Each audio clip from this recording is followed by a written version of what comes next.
Rapid fire answers coming your way. What's today's burning question? Let's find out. Stress can trigger hiccups by irritating your diaphragm, the muscle that controls breathing.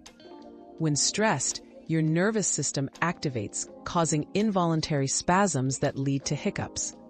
Not everyone gets hiccups from stress, but managing stress can sometimes help reduce or prevent them.